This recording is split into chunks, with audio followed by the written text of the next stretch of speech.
ಸತ್ಯಂ ನ್ಯೂಸ್ಗೆ ಸ್ವಾಗತ. ನಾನು ಪದ್ಮಾಕರ್. ನೋಡೋಣ ಬನ್ನಿ ಇವತ್ತಿನ ಪ್ರಮುಖ ಸುದ್ದಿಗಳನ್ನು.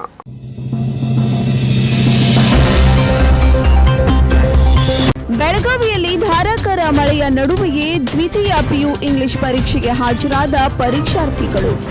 ಮಾಸ್ಕ್, ಸ್ಯಾನಿಟೈಸರ್, ಸಾಮಾಜಿಕ ಅಂತರ ಕಾಯ್ದುಕೊಂಡು ಪರೀಕ್ಷೆ ಬರೆದ ವಿದ್ಯಾರ್ಥಿಗಳು. ಗೋಕಾಕ್ ನಗರದಲ್ಲಿ ಸರ್ಕಾರಿ ನಿಯಮಗಳ ಪಾಲನೆಯೊಂದಿಗೆ ನಡೆದ ದ್ವಿತೀಯ ಪಿಯು ಇಂಗ್ಲಿಷ್ ಪರೀಕ್ಷೆ. ಸ್ಯಾನಿಟೈಸರ್, ಸುರಂಗ ಮಾರ್ಗದ ಮುಖಾಂತರ ಪರೀಕ್ಷಾರ್ಥಿಗಳಿಗೆ ಪ್ರವೇಶ. ರಾಯಬಾಗ್ ತಾಲೂಕಿನ ಕುಡಚಿ ಮತಕ್ಷೇತ್ರದಲ್ಲಿ ಬರುವ 6 ಪರೀಕ್ಷಾ ಕೇಂದ್ರಗಳಲ್ಲಿ ನಡೆದ ದ್ವಿತೀಯ ಪಿಯು ಇಂಗ್ಲಿಷ್ ಪರೀಕ್ಷೆ. ಕಲ್ಲೋಳಿಕರ್ ಪ್ರತಿಷ್ಠಾನದ ವತಿಯಿಂದ ವಿದ್ಯಾರ್ಥಿಗಳಿಗೆ ಮಾಸ್ಕ್ ವಿತರಣೆ. ಸಾಮಾಜಿಕ ಅಂತರ, ಸ್ಯಾನಿಟೈಸರ್, ಮಾಸ್ಕ್ ಧರಿಸಿ ಪರೀಕ್ಷೆಗೆ ಬಂದ ದ್ವಿತೀಯ ಪಿಯು ಪರೀಕ್ಷಾರ್ಥಿಗಳು. ಕಟಕೋಳದ ಎಸ್ಟಿಟಿಪಿಯು ಕಾಲೇಜ್ ವಿದ್ಯಾರ್ಥಿಗಳಿಗೆ ಥರ್ಮಲ್ ಸ್ಕ್ರೀನಿಂಗ್ ನಡೆಸಿದ ಆರೋಗ್ಯ ಇಲಾಖೆ ಸಿಬ್ಬಂದಿಗಳು. ಕೊರೋನಾ ಮಹಾಮಾರಿ ರೋಗದಿಂದ ಎಲ್ಲ ಲಾಕ್ಡೌನ್ ಆದ ಸಂದರ್ಭದಲ್ಲಿ ವಿದ್ಯಾರ್ಥಿಗಳು ದ್ವಿತೀಯ ಪಿಯುಸಿ ಪರೀಕ್ಷೆಯನ್ನು ಬರೆಯುವಂತಹ ಸಂದರ್ಭದಲ್ಲಿ ಕೊನೆಗೆ ಇಂಗ್ಲಿಷ್ ಸಬ್ಜೆಕ್ಟ್ ಒಂದು ಉಳ್ಕೊಂಡಿತ್ತು. ಈಗ ರಾಜ್ಯಾದ್ಯಂತ ಈ ಪರೀಕ್ಷೆಯನ್ನು ಇವತ್ತು ನಡೆಸಲಾಗಿದ್ದು, ಕಟಕೋಳದ ಎಸ್ಟಿಟಿಪಿಯು ಕಾಲೇಜ್ನಲ್ಲಿ ಹಾಗೂ ಗೋಕಾಕ್ನಲ್ಲಿ ಮತ್ತು ರಾಯಬಾಗ ಕ್ಷೇತ್ರದ ಕುಡಚಿ 6 ಪರೀಕ್ಷಾ ಕೇಂದ್ರಗಳಲ್ಲಿ ಅಷ್ಟೇ ಅಲ್ಲದೆ ಬೆಳಗಾವಿ ಜಿಲ್ಲೆಯಾದ್ಯಂತ ಸಂಕೇಶ್ವರ, ಹೆಬ್ಬಾಳ ಸೇರಿದಂತೆ ಇತ್ತ ಬೆಳಗಾವಿಯಲ್ಲೂ ಕೂಡ ಧಾರಾಕಾರ ಮಳೆ ಇದ್ರೂ ಕೂಡ ಸಂತೋಷದಿಂದ ಪರೀಕ್ಷೆಯನ್ನು ಬರೆಯಲು ಬಂದಂತಹ RLS ವಿದ್ಯಾರ್ಥಿಗಳು ಹಾಗೂ ಬೆಳಗಾವಿಯ ರಾಜಾ ಲಖಮಗೌಡ ಪಿಯು ಕಾಲೇಜಿನ ವಿದ್ಯಾರ್ಥಿಗಳು ನಮ್ಮ ಸತ್ಯಂ ವಾಹಿನಿಯೊಂದಿಗೆ ಮಾತನಾಡಿ ವಿದ್ಯಾರ್ಥಿಗಳು ಅತಿಯಾದಂತಹ ಸಾಮಾಜಿಕ ಕಳಕಳಿಯನ್ನು ಹೊಂದಿಕೊಂಡು ಸಾಮಾಜಿಕ ಅಂತರವನ್ನು ಕಾಯ್ದುಕೊಂಡು ಪರೀಕ್ಷೆಯನ್ನು ಬರೆದಿದ್ದಾರೆ. ಗೋಕಾಕ್ ನಗರದಲ್ಲಿ ಇಂದು ಪಿಯುಸಿ ಎಕ್ಸಾಮ್ ಯಾವ ಥರ ನಡೀತಿದೆ ಎಂಬುದರ ಬಗ್ಗೆ ಮಾಹಿತಿ ಇಲ್ಲಿದೆ ನೋಡಿ.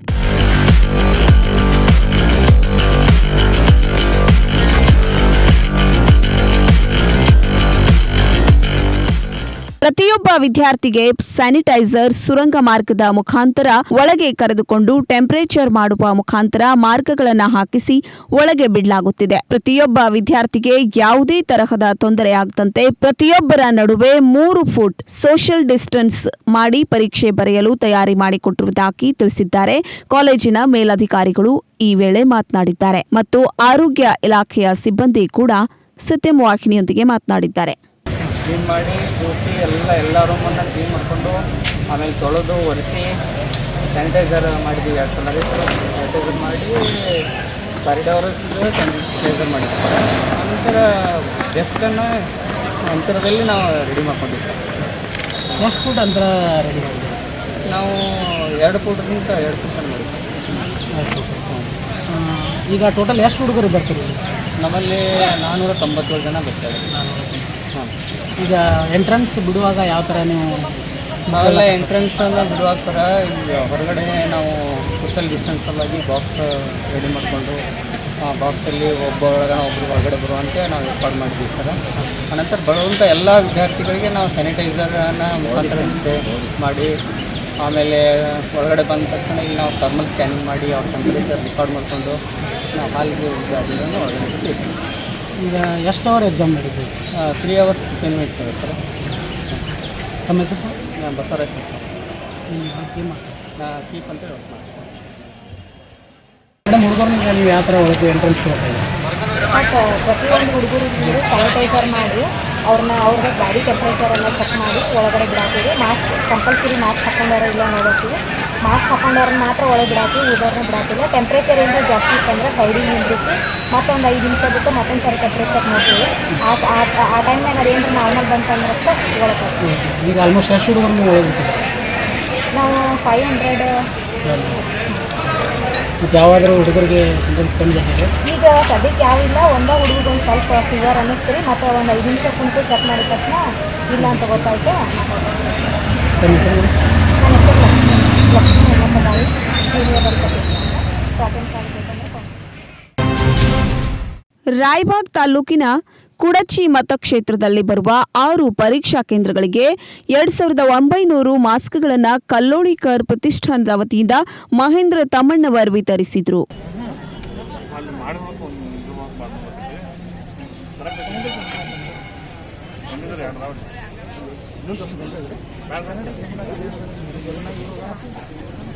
ಹಾರುಗೇರಿ, ಹಿಡಕಲ್, ಮುಗಳಖೋಡ್, ಪರಮಾನಂದವಾಡಿ, ಕುಡಚಿ ಈ 6 ಪರೀಕ್ಷಾ ಕೇಂದ್ರಗಳಲ್ಲಿ ಇಂದು ಪಿಯುಸಿ ಇಂಗ್ಲಿಷ್ ಪರೀಕ್ಷೆ ನಡೆಯುತ್ತಿದೆ. ಪರೀಕ್ಷೆ ಬರೆಯುವ ವಿದ್ಯಾರ್ಥಿಗಳಿಗೆ ಮಾಸ್ಕ್ ಹಾಗೂ ಸ್ಯಾನಿಟೈಸರ್ ಮತ್ತು ಸಾಮಾಜಿಕ ಅಂತರವನ್ನ ಕಾಯ್ದುಕೊಳ್ಳಿ ಎಂದು ವಿದ್ಯಾರ್ಥಿಗಳಿಗೆ ಇಲ್ಲಿನ ಶಿಕ್ಷಕರು ಮುಂಚೆನೆ ಸೂಚಿಸಿದ್ದಾರೆ. ಈ ಹಿಂದೆ ಕೊರೋನಾ ಎಂಬ ಮಹಾಮಾರಿ ರೋಗ ಬಂದಿದ್ರಿಂದ ಇಂಗ್ಲಿಷ್ ಪರೀಕ್ಷೆಯನ್ನ ಮುಂದೂಡಲಾಗಿದ್ದು, ವಿದ್ಯಾರ್ಥಿಗಳಲ್ಲಿ ನಮ್ಮದು ಒಂದೇ ಒಂದು ಪರೀಕ್ಷೆ ಉಳಿತಲ್ಲ ಎಂಬ ಆತಂಕ ಮನೆ ಮಾಡಿತ್ತು. ಅದು ಇಂದು ಸರ್ಕಾರದ ಆದೇಶದ ಮೇರೆಗೆ ಇಂಗ್ಲಿಷ್ ಪರೀಕ್ಷೆ ನಡೆಯುತ್ತಿದ್ದು, ಎಲ್ಲಾ ಪರೀಕ್ಷೆ ಬರೆಯುವ ವಿದ್ಯಾರ್ಥಿಗಳು ಸಾಮಾಜಿಕ ಅಂತರವನ್ನ ಕಾಯ್ದುಕೊಳ್ಳಿ, ಮಾಸ್ಕ್ ಅನ್ನ ಕಡ್ಡಾಯವಾಗಿ ಧರಿಸಿ ಹಾಗೂ ಸರಸ್ವತಿ ತಮಗೆ ಒಲಿದು ಬರಲಿ ಎಂದು ನಮ್ಮ ಸತ್ಯಂ ಟಿವಿ ಬಳಗದಿಂದ ಧನ್ಯವಾದಗಳನ್ನು ತಿಳಿಸುತ್ತೇವೆ. ಒಂದು ಕಾರಣದಿಂದ ಮುಂದೂಡಲ್ಪಟ್ಟಂಥ PUCಯ ಇಂಗ್ಲೀಷ್ ಪರೀಕ್ಷೆಯು ಇವತ್ತು ನಮ್ಮ ಮಹಾವಿದ್ಯಾಲಯದಲ್ಲಿ ಜರುಗ್ತಾ ಇದೆ. ಈ ಸಂದರ್ಭದಲ್ಲಿ ಕೋವಿಡ್-19 ಅದರ ಮಾರ್ಗಸೂಚಿಗಳೇನಿದಾವೋ ಅವುಗಳ ಪ್ರಕಾರ ಮತ್ತು ಇಲಾಖೆ ನಮ್ಮ PU ಇಲಾಖೆ ನಿಗದಿಪಡಿಸಿದಂಥ ಎಲ್ಲ ಮುನ್ನೆಚ್ಚರಿಕೆಗಳನ್ನು ವಹಿಸಿಕೊಂಡು ನಾವು ಎಲ್ಲ ವಿದ್ಯಾರ್ಥಿಗಳಿಗೆ ಸ್ಯಾನಿಟೈಸರ್ ಆಗಲಿ, ಮಾಸ್ಕ್ಗಳಾಗಲಿ ಹಾಗೂ ಥರ್ಮಲ್ ಸ್ಕ್ಯಾನಿಂಗ್ಗಳಾಗಲಿ ಮಾಡ್ತಾ ನಾವು ಇವತ್ತು ಪರೀಕ್ಷೆಗೆ ಎಲ್ಲ ವಿದ್ಯಾರ್ಥಿಗಳನ್ನ ಬರಮಾಡಿಕೊಳ್ತಾ ಇದ್ದೇವೆ. ಈ ಒಂದು ಎಲ್ಲ ಕಾರ್ಯಕ್ರಮಗಳಿಗೆ ನಮಗೂ ಅನುಕೂಲ ಮಾಡಿಕೊಟ್ಟಂಥ ಶ್ರೀಯುತ ಕಲ್ಲೋಳಿಕರ್ ಪ್ರತಿಷ್ಠಾನದ ಯುವ ಧುರೀಣರಾದ ಮೈನ್ ತಮ್ಮಣ್ಣವರಾಗಲಿ ಹಾಗೂ ರಾಜೀವ್ ಪುರಿ ಅವರಾಗಲಿ ಇವರೆಲ್ಲ ಬಂದು ವಿದ್ಯಾರ್ಥಿಗಳಿಗೆ ಇವತ್ತು ವಿಶೇಷವಾಗಿ ಮಾಸ್ಕ್ ಡೇ, ನಮ್ಮ ಸರ್ಕಾರ ಮಾಸ್ಕ್ ಡೇ ಅಂತ ಆಚರಣೆ ಮಾಡಿ. ಬೆಳಗಾವಿಯಲ್ಲಿ ಧಾರಾಕಾರ ಮಳೆಯಲ್ಲೂ ಸಹಿತ ವಿದ್ಯಾರ್ಥಿಗಳು ತಮ್ಮ ಉತ್ಸಾಹವನ್ನ ಕಳೆದುಕೊಳ್ಳದೆ ಪರೀಕ್ಷೆಗೆ ಹಾಜರಾಗಿದ್ದಾರೆ. ಕೊರೋನಾದಿಂದಾಗಿ ಮುಂದೂಡಲ್ಪಟ್ಟಿದ್ದ PU ಇಂಗ್ಲಿಷ್ ಪರೀಕ್ಷೆ ರಾಜ್ಯಾದ್ಯಂತ ಗುರುವಾರದಂದು ನಡೆಯುತ್ತಿದೆ.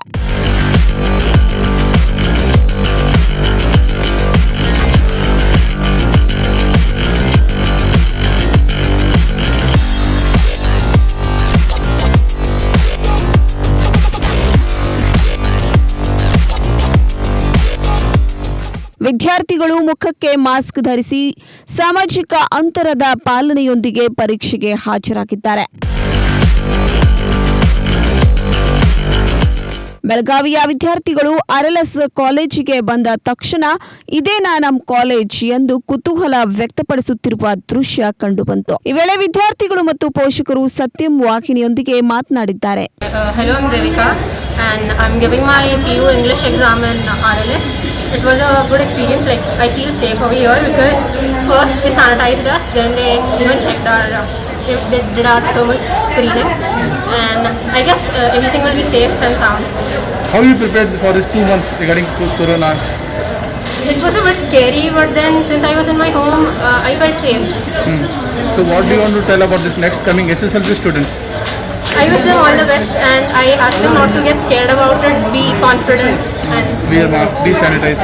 Yeah. Wear mask, tell them. be safe, wear the mask and sanitize themselves. Thank you.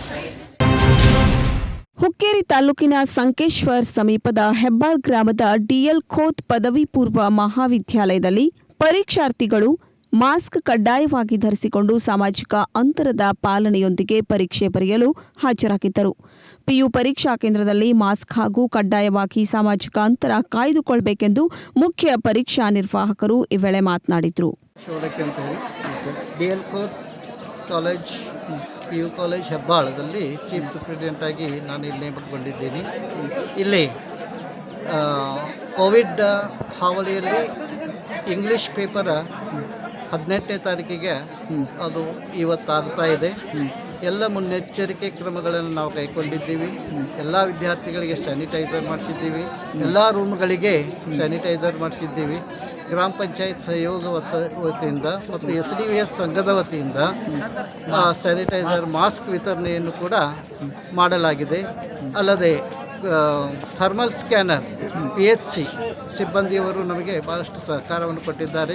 ಎಲ್ಲ ವಿದ್ಯಾರ್ಥಿಗಳಿಗೆ ನಾವು ಮುನ್ನೆಚ್ಚರಿಕೆ ಕ್ರಮವಾಗಿ ಡಿಸ್ಟೆನ್ಸ್ ಕಾಪಾಡಿಕೊಳ್ಳುವಲ್ಲಿ ಭಾಳಷ್ಟು ಅವರಿಗೆ ಮುನ್ನೆಚ್ಚರಿಕೆಯನ್ನು ಕೂಡ ಕೊಟ್ಟಿದ್ದೀವಿ. ಕಳೆದ ಒಂದು ವಾರದಿಂದ ಈ ಒಂದು ಪ್ರಯತ್ನ ನಡೀತಾ ಇದೆ. ಒಟ್ಟಾರೆ PUC ದ್ವಿತೀಯ ವರ್ಷದ 2020ನೇ ಸಾಲಿನ ಇಂಗ್ಲೀಷ್ ಪೇಪರ್ ಯಶಸ್ವಿಯಾಗಿ ಜರುಗ್ತಾ ಇದೆ. ನನಗೆ ಭಾಳಷ್ಟು ವಿಶ್ವಾಸ ಇದೆ. ಇದಕ್ಕಾಗಿ ಪದವಿ ಪೂರ್ವ ಶಿಕ್ಷಣ ಇಲಾಖೆ ಚಿಕ್ಕೋಡಿ ಅವರು ಎಸ್ ಡಿ ಕಾಂಬ್ಳೆಯವರಾಗಲಿ, ಇಲ್ಲಿಯ ಪ್ರಾಚಾರ್ಯರಾದಂಥ ತಳವಾರ್ಸವರಾಗಲಿ ಮತ್ತು ಎಲ್ಲ ಇಲ್ಲಿಯ ಸಿಬ್ಬಂದಿ ಈ ಒಂದು ಯಶಸ್ವಿಗಾಗಿ ಸಹಕಾರವನ್ನು ಕೋರಿದ್ದಾರೆ. ಆ ಸಹಕಾರಕ್ಕೆ ನಾವು ಧನ್ಯವಾದಗಳನ್ನು ಅರ್ಪಿಸ್ತಾ ಇದ್ದೀವಿ. ಒಟ್ಟಾರೆ ಈ PUC ಪರೀಕ್ಷೆ ಯಶಸ್ವಿ ಆಗ್ತಾ ಇದೆ ಅಂತಕ್ಕಂಥ ನಂಬಿಕೆ ನನ್ನಲ್ಲಿ ಇದೆ. ಪಟ್ಟಂತಹ ದ್ವಿತೀಯ PUC ಇಂಗ್ಲಿಷ್ ಪರೀಕ್ಷೆಯು ಇಂದು ರಾಜ್ಯಾದ್ಯಂತ ನಡೆಯುತ್ತಿದ್ದು, ಸರ್ಕಾರದ ಆದೇಶದಂತೆ ವಿದ್ಯಾರ್ಥಿಗಳು ಮಾಸ್ಕ್ ಧರಿಸಿ ಸ್ಯಾನಿಟೈಸರ್ನ ಬಳಸಿಕೊಂಡು ಪರೀಕ್ಷಾ ಕೇಂದ್ರಕ್ಕೆ ಪರೀಕ್ಷೆ ಬರೆಯಲು ಆಗಮಿಸಿದ್ದಾರೆ. ರಾಮದುರ್ಗ ತಾಲೂಕಿನ ಕಟ್ಟಕೋಳದ SGTPU ಕಾಲೇಜಿನಲ್ಲಿ ಪರೀಕ್ಷೆಯ ತಯಾರಿ ಮತ್ತು ವಿದ್ಯಾರ್ಥಿಗಳ ಅನಿಸಿಕೆ ಹೇಗಿದೆ ಅಂತ ನೋಡೋಣ ಬನ್ನಿ.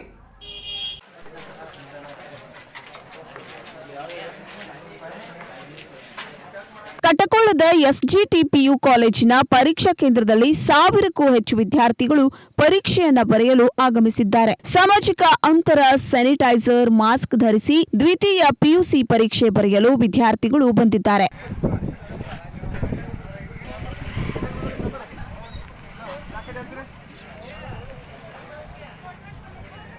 ಕೊರೋನಾದಿಂದಾಗಿ ಮುಂದೂಡಲ್ಪಟ್ಟಿದ್ದ ದ್ವಿತೀಯ PUCಯ ಇಂಗ್ಲಿಷ್ ಪರೀಕ್ಷೆಯು ಇಂದು ರಾಜ್ಯಾದ್ಯಂತ ನಡೆಯುತ್ತಿದ್ದು, ಕಟಕೋಳದ SGTPU ಕಾಲೇಜಿನಲ್ಲಿ ವಿದ್ಯಾರ್ಥಿಗಳು ಸಾಮಾಜಿಕ ಅಂತರ ಕಾಪಾಡಿಕೊಂಡು ಮಾಸ್ಕ್ ಧರಿಸಿ ಪರೀಕ್ಷೆ ಬರೆಯಲು ಬಂದಿದ್ದಾರೆ. ಅಲ್ಲದೆ ಕಾಲೇಜು ಸಿಬ್ಬಂದಿಯಿಂದ ಸ್ಯಾನಿಟೈಸರ್, ಕಟಕೋಳದ ಪ್ರಾಥಮಿಕ ಆರೋಗ್ಯ ಕೇಂದ್ರದ ಸಿಬ್ಬಂದಿಗಳಿಂದ ಥರ್ಮಲ್ ಸ್ಕ್ರೀನಿಂಗ್ ನಡೆಸಿ ಸ್ಯಾನಿಟೈಸರ್ ನೀಡಿ ಪರೀಕ್ಷಾ ಕೇಂದ್ರಕ್ಕೆ ಕಳುಹಿಸಲಾಯಿತು.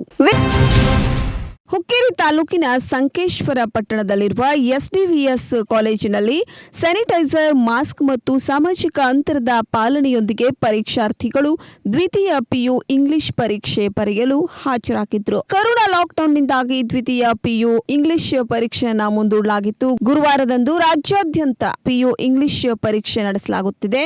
ಅದೇ ರೀತಿ ಸಂಕೇಶ್ವರದ SDVS ಪದವಿ ಪೂರ್ವ ಕಾಲೇಜಿನಲ್ಲೂ ಕೂಡ ಕಡ್ಡಾಯವಾಗಿ ಮಾಸ್ಕ್ ಧರಿಸಿಕೊಂಡು ಸಾಮಾಜಿಕ ಅಂತರವನ್ನ ಕಾಪಾಡಿಕೊಂಡು ಪರೀಕ್ಷಾರ್ಥಿಗಳು ಪರೀಕ್ಷೆ ಬರೆಯಲು ಹಾಜರಾಗಿರುವಂತಹ ದೃಶ್ಯ ತಾವಿಲ್ಲಿ ಕಾಣಬಹುದು.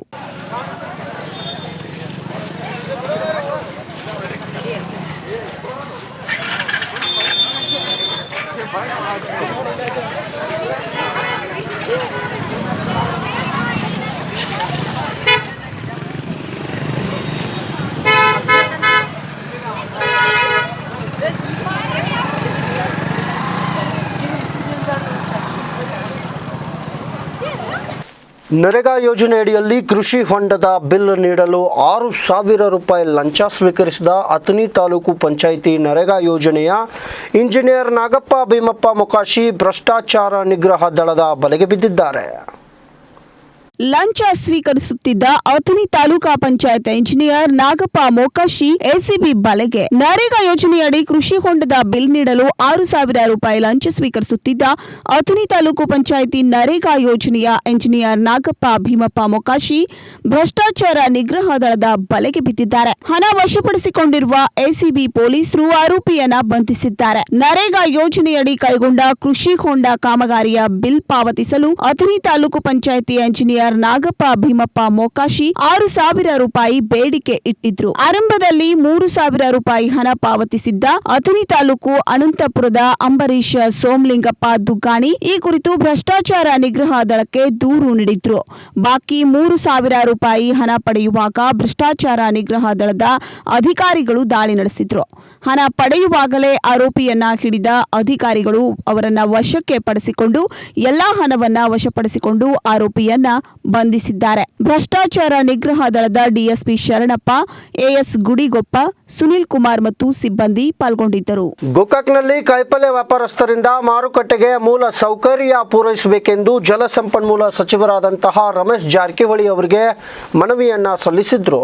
ಕಾಯಿಪಲ್ಯ ವ್ಯಾಪಾರಸ್ಥರಿಂದ ಮಾರುಕಟ್ಟೆಗೆ ಮೂಲಸೌಕರ್ಯ ಪೂರೈಸಲು ಜಲಸಂಪನ್ಮೂಲ ಸಚಿವರಿಗೆ ಮನವಿ ನೀಡಲಾಯಿತು. ಘಟಪ್ರಭಾ ಪಟ್ಟಣದ ಕಾಯಿಪಲ್ಯ ಮಾರುಕಟ್ಟೆ ತುಂಬಾ ಹೆಸರುವಾಸಿಯಾಗಿದ್ದು, ದಿನನಿತ್ಯ ನೂರಾರು ಜನ ಕಾಯಿಪಲ್ಯ ಖರೀದಿಸಲು ಹಾಗೂ ಸುತ್ತಮುತ್ತಲಿನ ಹಳ್ಳಿಯ ರೈತರು ತಾವು ಬೆಳೆಸಿದ ತರಕಾರಿಗಳನ್ನು ಮಾರಾಟ ಮಾಡಲು ಮಾರುಕಟ್ಟೆಗೆ ಬರುತ್ತಾರೆ. ಅದರಂತೆ ತರಕಾರಿ ಹೊರ ರಾಜ್ಯಗಳಿಗೆ ಕೂಡ ರವಾನೆಯಾಗುತ್ತದೆ.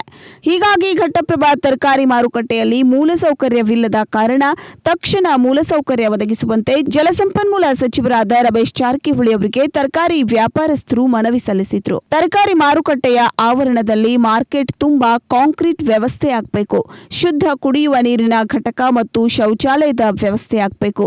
ಪ್ರತಿನಿತ್ಯ ಪಂಚಾಯಿತಿ ವತಿಯಿಂದ ಸ್ವಚ್ಛತಾ ವ್ಯವಸ್ಥೆ ಆಗಬೇಕು ಹಾಗೂ ವ್ಯಾಪಾರಸ್ಥರಿಗೆ ತಮ್ಮ ತರಕಾರಿಗಳನ್ನು ಸುರಕ್ಷಿತವಾಗಿರಿಸಲು ಕಾಂಪ್ಲೆಕ್ಸ್ ವ್ಯವಸ್ಥೆಯನ್ನ ಮಾಡಿಕೊಡಬೇಕು. ರಾತ್ರಿ ಹೊತ್ತಿನಲ್ಲಿ ಮಾರುಕಟ್ಟೆಯ ಪೂರ್ಣ ಬೆಳಕಿನ ವ್ಯವಸ್ಥೆ ಆಗಬೇಕು.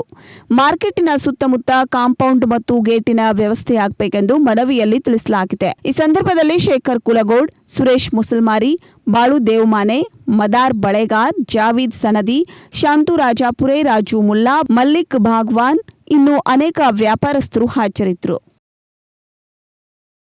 ಚಿಕ್ಕೋಡಿ ಶೈಕ್ಷಣಿಕ ಜಿಲ್ಲೆಯಾದ್ಯಂತ PUC ಪರೀಕ್ಷೆಗಳು ನಡೆಸಲಾಗುತ್ತಿದ್ದು, ಪರೀಕ್ಷೆಗೆ ಬರುವ ವಿದ್ಯಾರ್ಥಿಗಳಿಗೆ ಥರ್ಮಲ್ ಸ್ಕ್ರೀನಿಂಗ್, ಸ್ಯಾನಿಟೈಸರ್ಸ್ ಹಾಗೂ ಮಾಸ್ಕ್ ವಿತರಣೆ ಮಾಡಲಾಯಿತು. ಚಿಕ್ಕೋಡಿ ಶೈಕ್ಷಣಿಕ ಜಿಲ್ಲೆಯಾದ್ಯಂತ ಗುರುವಾರದಂದು PUC ದ್ವಿತೀಯ PU ಇಂಗ್ಲಿಷ್ ಪರೀಕ್ಷೆ ಬೆಳಗ್ಗೆ 10 ಗಂಟೆಗೆ ಆರಂಭವಾಗಿದೆ. ಪರೀಕ್ಷೆಗೆ ಬರುವ ವಿದ್ಯಾರ್ಥಿಗಳಿಗೆ ಸ್ಕ್ರೀನಿಂಗ್, ಸ್ಯಾನಿಟೈಸರ್ ಹಾಗೂ ಮಾಸ್ಕ್ ವ್ಯವಸ್ಥೆಯನ್ನ ಮಾಡಲಾಗಿದೆ. ಸಾಮಾಜಿಕ ಅಂತರ ಹಾಗೂ ಇನ್ನಿತರ ಎಲ್ಲ ವ್ಯವಸ್ಥೆಗಳನ್ನ ಮುಂಜಾಗ್ರತಾ ಕ್ರಮಗಳನ್ನ ಸಂಬಂಧಪಟ್ಟ ಇಲಾಖೆಗಳಿಂದ ಕೈಗೊಳ್ಳಲಾಗಿದೆ. ಗುರುವಾರದಂದು ದ್ವಿತೀಯ PU ಇಂಗ್ಲಿಷ್ ವಿಷಯದ ಪರೀಕ್ಷೆ ನಡೆಯುತ್ತಿದೆ. ಇದು ಅತ್ಯಂತ ಭದ್ರತೆಯಲ್ಲಿ ಪರೀಕ್ಷೆ ನಡೆಯುತ್ತಿದೆ. RDPU ಕಾಲೇಜಿನ ಕ್ಯಾಂಪಸ್ ಚಿಕ್ಕೋಡಿಯಲ್ಲಿ ನಡೆಯುತ್ತಿರುವ ಪರೀಕ್ಷೆಯಲ್ಲಿ ಕಂಡುಬಂದ ದೃಶ್ಯವಿದು. ಶಾಂತಿಯುತವಾಗಿ ವಿದ್ಯಾರ್ಥಿಗಳು ಪರೀಕ್ಷೆಯನ್ನ ಬರೆಯುತ್ತಿದ್ದಾರೆ. ರಾಯಬಾಗ ತಾಲೂಕಿನ ಮುಗಳಕೋಡ ಪಟ್ಟಣದಲ್ಲಿ ತಾಂಡಾ ಅಭಿವೃದ್ಧಿ ನಿಗಮದಿಂದ ಮಂಜೂರಾದಂತಹ ರಸ್ತೆಗಳ ಕಾಮಗಾರಿ ಡಾಂಬರೀಕರಣಕ್ಕೆ ಕುಡಚಿ ಮತಕ್ಷೇತ್ರದ ಶಾಸಕರಾದಂತಹ ತಾಂಡಾ ಅಭಿವೃದ್ಧಿ ನಿಗಮದ ಅಧ್ಯಕ್ಷರಾದಂತಹ P. ರಾಜು ಅವರು 3 ಕೋಟಿ ಮಂಜೂರು ಮಾಡಿಸಿ ಗುದ್ದಲಿ ಪೂಜೆ ನೆರವೇರಿಸಿದರು. ರಾಯಬಾಗ್ ತಾಲೂಕಿನ ಮುಗಳಖೋಡ್ ಪಟ್ಟಣದಲ್ಲಿ ತಾಂಡಾ ಅಭಿವೃದ್ಧಿ ನಿಗಮದಿಂದ ಮಂಜೂರಾದ ರಸ್ತೆಗಳ ಡಾಂಬರೀಕರಣಕ್ಕೆ ಕುಡಚಿ ಮತಕ್ಷೇತ್ರದ ಶಾಸಕ ಹಾಗೂ ತಾಂಡಾ ಅಭಿವೃದ್ಧಿ ನಿಗಮದ ಅಧ್ಯಕ್ಷರಾದ P. ರಾಜೀವ್ ಅವರು 3 ಕೋಟಿ ಮಂಜೂರು ಮಾಡಿಸಿ ಗುದ್ದಲಿ ಪೂಜೆ ನೆರವೇರಿಸಿದ್ರು. ಬಸ್ ಸ್ಟ್ಯಾಂಡ್ನಿಂದ ತಾಂಡಾದವರೆಗೆ 87 ಲಕ್ಷ ರೂಪಾಯಿಗಳ ವೆಚ್ಚದಲ್ಲಿ 2.5 ಕಿಲೋಮೀಟರ್ ರಸ್ತೆಯನ್ನ ನಿರ್ಮಿಸಲಾಗುತ್ತಿದೆ. ತಾಂಡಾದಿಂದ ಗೋಕಾಕ್ ರಸ್ತೆಯವರೆಗೆ 88 ಲಕ್ಷ ರೂಪಾಯಿಗಳ ವೆಚ್ಚದಲ್ಲಿ ರಸ್ತೆಯನ್ನ ನಿರ್ಮಿಸಲಾಗುತ್ತಿದೆ. ತಾಂಡಾದಿಂದ ಮಹಾಲಿಂಗಪುರ್ ರಸ್ತೆಯವರೆಗೆ 43 ಲಕ್ಷ ರೂಪಾಯಿ ವೆಚ್ಚದಲ್ಲಿ 1 ಕಿಲೋಮೀಟರ್ ರಸ್ತೆ ನಿರ್ಮಾಣಕ್ಕೆ ಶಾಸಕರಾದ P. ರಾಜೀವ್ ಅವರು ಚಾಲನೆ ನೀಡಿದರು. ಈ ಸಂದರ್ಭದಲ್ಲಿ LR ದಾನಿಹಾಳ್, DS ಚೌಗುಲ, ಸಿದ್ದು ಕುಲಗೌಡ್, ಗೌಡಪ್ಪ ಖೇತಗೌಡ್, ರಮೇಶ್ ಖೇತಗೌಡ್, ಕೆಂಪಣ್ಣ ಉಪಸ್ಥಿತರಿದ್ದರು. ಕೊರೋನಾ ಬಂದಾಗ SSLC ಎಕ್ಸಾಮ್ಗಳನ್ನು ಮುಂದೂಡಲಾಗಿತ್ತು. ಅದೇ ರೀತಿಯಾಗಿ ಬಸ್ಗಳು ಕೂಡ ಬಂದಾಗಿದ್ವು. ಈಗ SSLC ಪರೀಕ್ಷೆ ಬರೆಯಲು ಬರುವಂತಹ ವಿದ್ಯಾರ್ಥಿಗಳಿಗೆ ಗೋಕಾಕ್ನಲ್ಲಿ KSRTC ಬಸ್ಗಳನ್ನು ಫ್ರೀಯಾಗಿ ಬಿಡುವುದಾಗಿ ತಿಳಿಸಿದ್ದಾರೆ. SSLC ಪರೀಕ್ಷೆ ಬರೆಯುವ ಪರೀಕ್ಷಾರ್ಥಿಗಳಿಗೆ ಫ್ರೀಯಾಗಿ ಬಸ್ ವ್ಯವಸ್ಥೆ ಕಲ್ಪಿಸುವುದಾಗಿ ಗೋಕಾಕ್ನ KSRTC ಡಿಪೋ ಮ್ಯಾನೇಜರ್ ತಿಳಿಸಿದ್ದಾರೆ. ಕೊರೋನಾ ಬಂದಾಗಿನಿಂದ ಬಸ್ ಸಂಚಾರ ಬಂದ್ ಆಗಿದ್ರಿಂದ SSLC ವಿದ್ಯಾರ್ಥಿಗಳಿಗೆ ಎಷ್ಟು ಬಸ್ಗಳನ್ನ ವಿದ್ಯಾರ್ಥಿಗಳಿಗೋಸ್ಕರ ಬಿಡಬೇಕು ಎನ್ನುವ ಬಗ್ಗೆ ಈಗಾಗಲೇ ವಿಚಾರಣೆ ನಡೆಸಿದ್ದೇವೆ ಎಂದು ಹೇಳಿದ್ರು. ಒಟ್ಟು 18 ಬಸ್ಗಳನ್ನ ಬಿಡುವ ವ್ಯವಸ್ಥೆಯನ್ನ ಮಾಡಲಾಗಿದೆ ಮತ್ತು ಎಲ್ಲಾ ಪರೀಕ್ಷಾ ಕೇಂದ್ರಗಳಿಗೆ ವಿದ್ಯಾರ್ಥಿಗಳನ್ನ ಕರೆದುಕೊಂಡು ಹೋಗಿ ಮುಟ್ಟಿಸುವ ಕೆಲಸವನ್ನ ಮಾಡುತ್ತೇವೆ ಅಂತ ಹೇಳಿದ್ರು. ಪ್ರತಿಯೊಬ್ಬ SSLC ವಿದ್ಯಾರ್ಥಿಯ ಹಾಲ್ ಟಿಕೆಟ್ ಇದ್ದರೆ ಮಾತ್ರ ಬಸ್ನಲ್ಲಿ ಪ್ರವೇಶ. ಅವನಿಗೆ ಫ್ರೀ ಆಗಿ ಕರೆದುಕೊಂಡು ಹೋಗುವ ವ್ಯವಸ್ಥೆ ಇರುತ್ತದೆ ಎಂದು ಹೇಳಿದ್ರು. ಈ ವೇಳೆ ಗೋಕಾಕ್ನ ಬಳಿಗಾರ್ ಹಾಗೂ ಮೂಡಲ್ಗಿಯ ಮನ್ನಿಕೇರಿ ಅವರು ಗೋಕಾಕ್ ವಲಯದ 695 ವಿದ್ಯಾರ್ಥಿಗಳು ಹಾಗೂ ಮೂಡಲ್ಗಿ ವಲಯದ 1043 ವಿದ್ಯಾರ್ಥಿಗಳು ಪರೀಕ್ಷೆ ಬರೆಯುವುದಾಗಿ ತಿಳಿಸಿದ್ರು. ವಿದ್ಯಾರ್ಥಿಗಳನ್ನ ಪರೀಕ್ಷಾ ಕೇಂದ್ರಗಳಿಗೆ ತಲುಪಿಸುವ ವ್ಯವಸ್ಥೆಯನ್ನ ಮಾಡುವುದಾಗಿ ತಿಳಿಸಿದ್ರು. ಇದು ನಾಳೆ PUC ಎಕ್ಸಾಮ್ ರೀ, ಅಂದ್ರೆ ಯಾವ ಊರಿಗೆ ಎಟ್ಟೆಟ್ಟು ಬಸ್ ಬೇಕಿರಿ? ಈಗ ನಾಳೆ PUC ಎಕ್ಸಾಮ್ ಇರೋದ್ರಿಂದ ಬರುವಂಥ ಎಲ್ಲ ಪರೀಕ್ಷಾ ಮಕ್ಕಳಿಗೆ ಹಾಗೂ ಯಾವ ಪರೀಕ್ಷಾ ಕೇಂದ್ರ ಇದೆ ಎಲ್ಲೆಲ್ಲಿ ಈಗಾಗಲೇ ಗೋಕಾಕ್ ವಿಭಾಗ ಹಾಗೂ ಚಿಕ್ಕೋಡಿ 2 ತಾಲೂಕು ಕೂಡ 13 ಸೆಂಟ್ರ್ ಇದೆ ಇದರಲ್ಲಿ. ಮತ್ತು ಪ್ರತಿಯೊಂದು ಹಳ್ಳಿಗೂ ಬಸ್ ಬಿಡುವಂಥ ವ್ಯವಸ್ಥೆ ಇವತ್ತು ಮಾಡ್ಕೊಂಡಿದ್ದೀವಿ. ಇವತ್ತು ಬೆಳಗ್ಗೆ ಕುಲಗೋಡ್, ಯಾದವಾಡ್, ಮೂಡಲಗಿ, ಅಂಕಲಿಗಿ ಮತ್ತು ಕೌಜಲಗಿ ಎಲ್ಲ ಕಡೆಯಿಂದ ನಮ್ಮ ಸಾರಿಗೆ ನಿಯಂತ್ರಕರನ್ನ ಕರೆಸಿಕೊಂಡು ಅವ್ರು ಕೂಡ ಚರ್ಚೆ ಮಾಡಿ ಎಲ್ಲಿಂದ ಎಷ್ಟು ಹುಡುಗರು ಬರ್ತಾವೆ, ಎಷ್ಟು ಸ್ಕೂಲ್ ಕೇಂದ್ರ ಇದೆ, ಯಾವ ಹಳ್ಳಿಗಳಿಗೆ ಎಷ್ಟು ಬಸ್ ಬಿಡಬೇಕು ಅನ್ನೋದು ಒಂದು ಪ್ರೋಗ್ರಾಮ್ ಹಾಕ್ಕೊಂಡಿದ್ವಿ. ಅಂದ್ರೆ ಆ ಸ್ಕೂಲಿಗೆ ಹೋಗುವಂಥ ಮಾರ್ಗದಲ್ಲಿ ಇಲ್ಲಿಂದ ಗೋಕಾಕದಿಂದ ಯಾದವಾಡ ಒಂದು ಸೆಕ್ಟ್ರ್, ಅಂದರೆ ನಮ್ಮಲ್ಲಿ ಸೆಕ್ಟ್ರ್ ವೈಸ್ ಮಾಡ್ತೀವಿ ನಾವು. ಸಂಗನಕೇರಿ, ವಡ್ರಟ್ಟಿ, ಮುಸುಗುಪ್ಪಿ, ಕುಲಗೋಡ್, ಯಾದವಾಡ, ಹಾಗೆ ಸುಂದೋಳಿ ಕ್ರಾಸ್, ತಿಮ್ಮಾಪುರ ಕ್ರಾಸ್, ಯಾದವಾಡ, ಈ ರೀತಿ ಒಂದು ಸೆಕ್ಟರ್. ಕೌಜಲ್ಗಿಂದ ಮೂಡಲ್ಗಿಂದ ಗೋಕಾಕ್, ಈ ರೀತಿ ಒಂದು ಇದನ್ನು ಹಾಕ್ಕೊಂಡು ಯಾವ ಹಳ್ಳಿಗಳಿಗೆ ಎಷ್ಟು ಬಸ್ ಬಿಡಬೇಕು ಅನ್ನೋದು ಇವತ್ತು ಮುಂಜಾನೆಯಿಂದ ಇದನ್ನು ಹಾಕ್ಕೊಂಡಿದ್ವಿ. ಈಗ ನಾವು ಈಗಾಗಲೇ ಒಂದು ತಯಾರಿ ಮಾಡ್ಕೊಂಡಿದ್ದೀವಿ. 18 ಬಸ್ಗಳನ್ನು ಎಲ್ಲ ಹಳ್ಳಿಗಳಿಗೆ ಬಿಡೋ ವ್ಯವಸ್ಥೆಯನ್ನು ಮಾಡ್ಕೊಂಡಿದ್ದೀವಿ ಈಗ ಆಲ್ರೆಡಿ. ಮತ್ತು ಹೋಗುವಂಥ ಚಾಲಕ ನಿರ್ವಾಹಕರಿಗೂ ಸಹಿತ ನಾವು ತಿಳುವಳಿಕೆ ಕೊಟ್ಟಿದ್ದೀವಿ. ದಾರಿಯಲ್ಲಿ ಎಷ್ಟು ಹುಡುಗರು ಇರ್ತಾರೆ, ಶಾಲೆ ಕಾಲೇಜ್ ಹುಡುಗರು, ಅವ್ರು ಬರೀ ಪಾಸ್ ಹಾಲ್ ಟಿಕೆಟ್ ತೋರಿಸಿದ್ರೆ ಮಾತ್ರ ಅವ್ರು ಎಲ್ಲಿರ್ತಾರೆ ಆ ಸ್ಕೂಲ್ ಸೆಂಟ್ರ್ ಹತ್ರ ಒಯ್ದು ಬಿಡ್ಬೇಕಂತೇಳಿ ಅವರೆಲ್ಲರಿಗೂ ಇನ್ಸ್ಟ್ರಕ್ಷನ್ ಕೊಟ್ಟಿದ್ವಿ. ಅದಲ್ಲದೆ ಈ ರೂಟ್ ಗಾಡಿಗೆ ಈಗ ಗೋಕಾಕದಿಂದ ಬೆಳಗಾವಿ ಹೋಗ್ತಾವೆ, ಆಮೇಲೆ ಧಾರವಾಡ ಲೈನ್ದಾಗ ಯರಗಟ್ಟಿ ಕಡೆ ಹೋಗ್ತಾವೆ. ಆ ಎಲ್ಲ ಚಾಲಕ ನಿರ್ವಾಹಕರಿಗೂ ಪಾಸಿನ ಈ ಗೋಕಾಕ್ ನಗರದಲ್ಲಿ ಇಂದು ಎಲ್ಲ ಅಧಿಕಾರಿಗಳಿಂದ ಗೋಕಾಕ್ ತಹಶೀಲ್ದಾರ್ ಕಚೇರಿ ಎದುರು ಮಾಸ್ಕ್ ದಿನಾಚರಣೆಯನ್ನ ಆಚರಿಸಲಾಯಿತು. ಗೋಕಾಕ್ ತಹಶೀಲ್ದಾರ್ ಕಚೇರಿ ಎದುರು ಮಾಸ್ಕ್ ದಿನಾಚರಣೆಯನ್ನ ಮಾಡಲಾಯಿತು. ತಹಶೀಲ್ದಾರ್ ಕಚೇರಿಯಿಂದ ಬಸವೇಶ್ವರ ಸರ್ಕಲ್ ವರೆಗೆ ಪಥಸಂಚಲನ ಮಾಡಲಾಯಿತು. ಈ ಪಥಸಂಚಲನದಲ್ಲಿ ಎಲ್ಲ ಅಧಿಕಾರಿಗಳು ಕೂಡ ಭಾಗವಹಿಸಿದ್ದರು.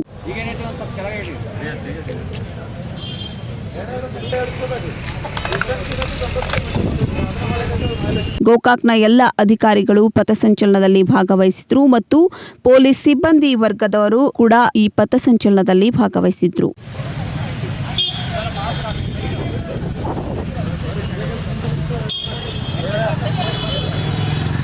ಸಾಮಾಜಿಕ ಅಂತರ ಕಾಯ್ದುಕೊಂಡು ಎಲ್ಲರೂ ಮಾಸ್ಕ್ ತೋರಿಸಿ, ಸ್ಯಾನಿಟೈಸರ್ ಬಳಸಿ ಹಾಗೂ ಕರೋನಾ ಇನ್ನೂ ಹೋಗಿಲ್ಲ, ಅದರ ಜೊತೆ ನಾವು ಹೋರಾಡಬೇಕೆಂದು ತಹಶೀಲ್ದಾರರು ತಿಳಿಸಿದರು.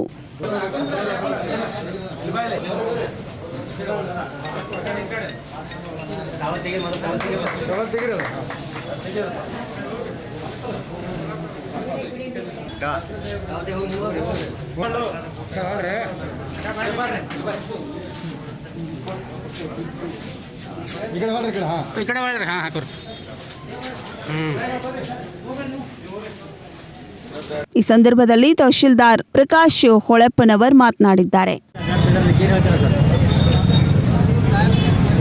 ಇಲ್ಲಿವರೆಗೆ ಯಾವಾಗ ಕೋವಿಡ್-19 ರೋಗನು ಹರಡುವಿಕೆ ಪ್ರಾರಂಭವಾಯಿತು, ನಿರಂತರವಾಗಿ 2 ರಿಂದ 3 ತಿಂಗಳಾಯಿತು ನಿರಂತರವಾಗಿ ಲಾಕ್ಡೌನ್ ಮತ್ತು ಸಾರ್ವಜನಿಕರಲ್ಲಿ ಜಾಗೃತಿಯನ್ನು ಮೂಡಿಸುವಂಥ ಕಾರ್ಯಕ್ರಮ ಮಾಡ್ತಾ ಇದ್ದೀವಿ. ಬಹಳಷ್ಟು ಸಾರ್ವಜನಿಕರಲ್ಲಿ ಈ ಬಗ್ಗೆ ಅವೇರ್ನೆಸ್ ಇದೆ. ಆದಾಗ್ಯೂ ಸಹಿತ ಕೆಲವೊಂದಿಷ್ಟು ಜನ ಮಾಸ್ಕನ್ನು ಧರಿಸಲಾರದೆ ಓಡಾಡುವಂಥದ್ದನ್ನು ನೋಡ್ತಾ ಇದ್ದೀವಿ. ಇಷ್ಟೆಲ್ಲ ಹೋರಾಟ ಆದ್ರೂ ಸಹಿತ ಇಲ್ಲಿ ತನಕ ಸಂಪೂರ್ಣವಾಗಿ ರೋಗಾಣುವನ್ನು ಹೊಡೆದೋಡಿಸಲಿಕ್ಕೆ ಆಗಿಲ್ಲ. ಆದ್ದರಿಂದ ನಾವು ಇನ್ನೂ ಮುಂದಿನ ದಿನಗಳಲ್ಲಿಯೂ ಸಹಿತ ಮಾಸ್ಕ್ ಧರಿಸೋದಾಗ್ಬೋದು, ಆಮೇಲೆ ಸ್ಯಾನಿಟೈಸರ್ ಯೂಸ್ ಮಾಡುವಂಥದ್ದು, ಆಮೇಲೆ ಸೋಪನ್ನು ಬಳಸುವಂಥದ್ದು ಎಲ್ಲ ರೀತಿ. ಮತ್ತೆ ಮಳೆಗಾಲ ಪ್ರಾರಂಭವಾಯಿತು. ಜನರಲ್ಲಿ ಭಯದ ವಾತಾವರಣ ಸೃಷ್ಟಿಯಾಯಿತು. ಯಾಕೆ ಅಂದರೆ ಕಳೆದ ವರ್ಷದ ಮಳೆಯಲ್ಲಿ ಮಹಾಪೂರ ಬಂದು ಸಂಪೂರ್ಣವಾಗಿ ಕೊಚ್ಚಿ ಹೋದಂತಹ ಮನೆ, ಆ ಮನೆಯ ಮಾಲೀಕನಿಗೆ ಇನ್ನೂ ಕೂಡ ಸಿಕ್ಕಿಲ್ಲ ಪರಿಹಾರ. ಹೌದು, ಬೆಳಗಾವಿ ಜಿಲ್ಲೆ ಅಥಣಿ ತಾಲೂಕಿನ ಸತ್ತಿ ಗ್ರಾಮದಲ್ಲಿ 2018-19ರಲ್ಲಿ ಸುರಿದಂತಹ ಮಳೆಯಲ್ಲಿ ರಮೇಶ್ ಶಂಕರ್ ತಮ್ದಡ್ಡಿ ಇವರ ಮನೆಯು ಮಹಾಪೂರದಲ್ಲಿ ಸಂಪೂರ್ಣವಾಗಿ ಕೊಚ್ಚಿ ಹೋಗಿತ್ತು. 1 ವರ್ಷವಾದರೂ ಕೂಡ ಇದುವರೆಗೆ ಸರ್ಕಾರದಿಂದ ಇವರಿಗೆ ಯಾವುದೇ ಪರಿಹಾರ ಸಿಕ್ಕಿಲ್ಲ. ಅಧಿಕಾರಿಗಳು ಕೂಡ ಇವರ ಬಡವರ ಕಣ್ಣೀರು ಒರೆಸಲು ಮುಂದೆ ಬಂದಿಲ್ಲ. ಈಗ ಇವರ ಪರಿಸ್ಥಿತಿ ಹೇಗಿದೆ ಅನ್ನೋದನ್ನು ನೀವೇ ನೋಡಿ. ಬೆಳಗಾವಿ ಜಿಲ್ಲೆಯ ಅಥಣಿ ತಾಲೂಕಿನ ಸತ್ತಿ ಗ್ರಾಮದಲ್ಲಿ ಕಳೆದ ವರ್ಷ ಭಾರೀ ಮಳೆಗೆ ಪ್ರವಾಹ ಬಂದು ರಮೇಶ್ ಶಂಕರ್ ತಮದಡ್ಡಿ ಎಂಬುವವರ ಮನೆ ಸಂಪೂರ್ಣವಾಗಿ ನೀರಿನಲ್ಲಿ ಕೊಚ್ಚಿ ಹೋಗಿದೆ.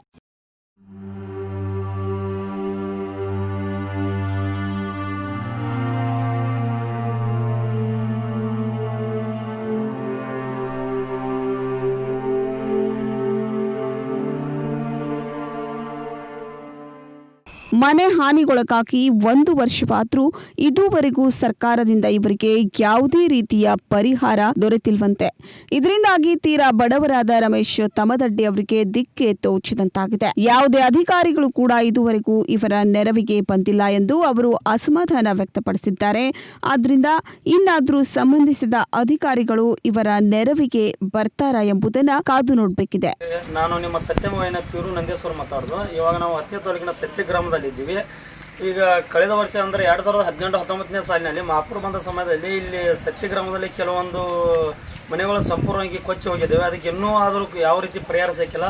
ಅವು ಯಾವ ರೀತಿ ಆಗಿದ್ದೇವೆ ಏನನ್ನೋದನ್ನು ನಿಮಗೆ ತೋರಿಸ್ತೀನಿ ನೋಡಿ. ರಾಜಕೀಯ ಕೇಳೋರು ಹೆಂಗೆ ಗೊತ್ತಿಲ್ಲ ನಮ್ಗೆ ಏನು ದರ್ಕೋ ಆಗ್ತದೆ ಪಂಚಾಯತಿದಲ್ಲಿ ಮತ್ತು ಇದ್ರದಲ್ಲಿ. ಹಾಂ, ಇದ್ರ ಬಗ್ಗೆ ನೀವೇನು ಹೇಳ್ತೀರಿ? ನಮಗ್ರಿ ಇರ್ಲಾ ಜಾಗ ಇಲ್ರಿ. ಮತ್ತ ಮೊಮ್ಮಕ್ಳ ತೊಗೊಂಡ್ ಹೇಳ್ತಿರ್ಗನ್ರಿ ದಿನ ಯಾರು ಜಾಗ ಕೊಡ್ಬೇಕ್ರಿ ನಮಗ್ರಿ. ಮತ್ತ ಹೋದರ್ಷ ಮನಿ ಬಿದ್ದತ್ರಿ ಎಲ್ಲ ಪರಿವಾರ ಸಿಕ್ಕಿಲ್ಲ, ಇದಕ್ಕೆ ರೊಕ್ಕ ಸಿಕ್ಕಿಲ್ರಿ. ಹೋದರ್ಷ ಎಲ್ಲಿ ಹೋಗಿದ್ದೀರಿ? ರೊಗಟ್ ಹೋಗಿದ್ರಿ ಶಾಲ್ಯಾಗ್ರಿ. ಎಲ್ಲಿ ಹೋಗ್ಬೇಕು ನಮಗೆ ಗೊತ್ತಾಗುತ್ತೆ. ಅದ್ರ ಮನಿ ಬಿದ್ದತಿ ಮತ್ತೆ ಈಗ ನಿಪ್ಪಾಣಿ ನಗರದಲ್ಲಿಂದು ಕೆಎಲ್ಇ ಸಂಸ್ಥೆಯ ಆರ್ಟ್ಸ್, ಸೈನ್ಸ್ ಆ್ಯಂಡ್ ಕಾಮರ್ಸ್ ಹೀಗೆ 2 ಪರೀಕ್ಷಾ ಕೇಂದ್ರಗಳಲ್ಲಿ ಕೊರೋನಾ ಹಿನ್ನೆಲೆ ಶಿಸ್ತುಬದ್ಧವಾಗಿ ನಿಯಮಗಳನ್ನು ಪಾಲನೆ ಮಾಡಿ ಪರೀಕ್ಷೆಯನ್ನು ನಡೆಸಲಾಯಿತು. ಗುರುವಾರ ಇಂದು ಪಿಯುಸಿ ಕೊನೆಯ ಎಕ್ಸಾಮ್. ನಿಪ್ಪಾಣಿ ನಗರದ ಪರೀಕ್ಷಾ ಕೇಂದ್ರಗಳಲ್ಲಿ ಶಿಸ್ತುಬದ್ಧವಾಗಿ ನಿಯಮಗಳ ಪಾಲನೆ ಮಾಡಲಾಯಿತು. ನಿಪ್ಪಾಣಿ ನಗರದಲ್ಲಿ ವಿದ್ಯಾಸಂವರ್ಧಕ ಮಂಡಲದ ಪಿಯು ಕಾಲೇಜ್ ಹಾಗೂ ಕೆಎಲ್ಇ ಸಂಸ್ಥೆಯ arts, science and commerce college ಹೀಗೆ 2 ಪರೀಕ್ಷಾ ಕೇಂದ್ರಗಳಿದ್ದು, ಈ 2 ಪರೀಕ್ಷಾ ಕೇಂದ್ರಗಳಿಂದ ಒಟ್ಟು 1312 ವಿದ್ಯಾರ್ಥಿಗಳು ಪರೀಕ್ಷೆಗೆ ಹಾಜರಾಗಿದ್ರು. ಆಡಳಿತ ಮಂಡಳಿ ಹಾಗೂ ಇಲ್ಲಿನ ಪ್ರಾಂಶುಪಾಲರು ಯಾವುದೇ ಗದ್ದಲಕ್ಕೆ ಆಸ್ಪದ ಕೊಡದೆ ಸಾಮಾಜಿಕ ಅಂತರ, ಸ್ಯಾನಿಟೈಸರ್ ಹಾಗೂ ಕಡ್ಡಾಯ ಮಾಸ್ಕ್ ಬಳಕೆಯ ನಿಯಮಗಳನ್ನು ಪಾಲಿಸಿ ಯಶಸ್ವಿಯಾಗಿ ನಿಭಾಯಿಸಿದ್ರು. ಈ 2 ಕೇಂದ್ರಗಳಲ್ಲಿ ಪಾಲಿಸಿದ ಶಿಸ್ತುಬದ್ಧ ನಿಯಮಗಳನ್ನು ಕಂಡು ತಮ್ಮ ಮಕ್ಕಳು ಸುರಕ್ಷಿತವಾಗಿದ್ದಾರೆ ಎಂದು ಪಾಲಕರು ಸಂತಸ ವ್ಯಕ್ತಪಡಿಸಿದರು. ಕೆಎಲ್ಇ ಸಂಸ್ಥೆಯ ಪ್ರಾಂಶುಪಾಲರಾದ ಎಸ್ಬಿ ಸೋಲಬನ್ನವರ್ ಹಾಗೂ ಪ್ರೊಫೆಸರ್ ಹೇಮಾ ಚಿಕ್ಕಮಠ್ ಅವರು ಸತ್ಯಂ ವಾಹಿನಿಯೊಂದಿಗೆ ಮಾತನಾಡಿದ್ದಾರೆ.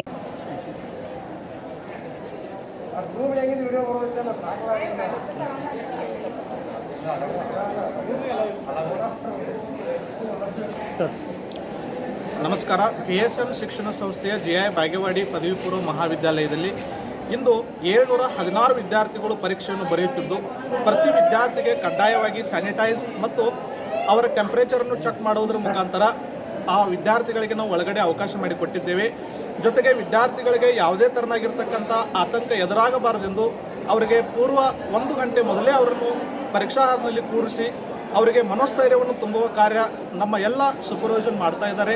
ಜೊತೆಗೆ ಆಶಾ ಕಾರ್ಯಕರ್ತೆಯರು ಹಾಗೂ ಪೊಲೀಸ್ ವಿಭಾಗದ ಸಹಕಾರವೂ ಸಹಿತ ನಮಗೆ ಸಿಕ್ಕಿದೆ. ಜೊತೆಗೆ ಸಾರ್ವಜನಿಕ ಶಿಕ್ಷಣ ಇಲಾಖೆ ವತಿಯಿಂದ ಎಲ್ಲ ಒಂದು ಟ್ರೈನಿಂಗ್ ಪೂರ್ವ ತಯಾರಿಗೆ ಕಳೆದ 4 ದಿನಗಳಿಂದ ನಾವು ಈ ಒಂದು ಪರೀಕ್ಷೆಯನ್ನು ಯಶಸ್ವಿಯಾಗಿ ಗೊಳಿಸಬೇಕೆಂದು ಬಹಳ ಪ್ರಯತ್ನ ಮಾಡಿದ್ದೇವೆ. ಜೊತೆಗೆ ಎಲ್ಲ ಆಡಳಿತ ಮಂಡಳಿಯ ಸಹಕಾರ ಹಾಗೂ ಪೊಲೀಸ್ ಇಲಾಖೆಯ ಸಹಕಾರ, ಆಶಾ ಕಾರ್ಯಕರ್ತೆಯರು ಜೊತೆಗೆ ನಮ್ಮ ಮೇಲಾಧಿಕಾರಿಗಳು ಸಹಿತ ನಮಗೆ ಬಹಳಷ್ಟು ಒಂದು ಉತ್ಸಾಹವನ್ನು ತುಂಬಿದ್ದಾರೆ. ಈ ಒಂದು ಪರೀಕ್ಷೆಯನ್ನು ನಾವು ಯಶಸ್ವಿಯಾಗಿ ಗೊಳಿಸುತ್ತೇವೆ. ಅದೇ ಥರನಾಗಿರ್ತಕ್ಕಂಥ ಇಲ್ಲಿ ನಂಬರಿಂಗ್ ಸಿಸ್ಟಮ್ ಆಗಿರ್ಬೋದು. ಒಂದು ಬ್ಲಾಕ್ನಲ್ಲಿ ಕೇವಲ 24 ವಿದ್ಯಾರ್ಥಿಗಳು ಮತ್ತು ಇಲ್ಲಿ ಸಾಮಾಜಿಕ ಅಂತರವನ್ನು ನಾವು ಕಾಯ್ದುಕೊಂಡು ಪರೀಕ್ಷೆಯನ್ನು ನಡೆಸ್ತಾ ಇದ್ದೇವೆ. ಜೊತೆಗೆ ಬೇರೆ ಬೇರೆ ಜಿಲ್ಲೆಗಳಿಂದ ಬಂದಿರತಕ್ಕಂಥ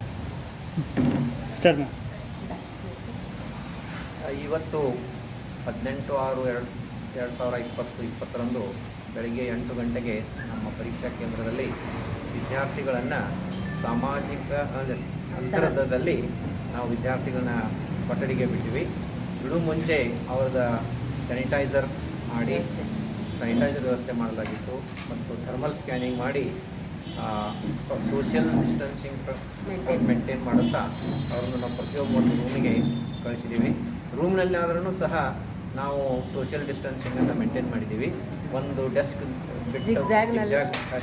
ಇವಿಷ್ಟು ಇವತ್ತಿನ ಪ್ರಮುಖ ಸುದ್ದಿಗಳು. ನಿರಂತರ ಸುದ್ದಿ ಹಾಗೂ ಮನರಂಜನೆಗಾಗಿ ನೋಡ್ತಾ ಇರಿ ಸತ್ಯಂ ಟಿವಿ ಕನ್ನಡ. ನಮ್ಮ ನಡೆ ಸತ್ಯದ ಕಡೆ.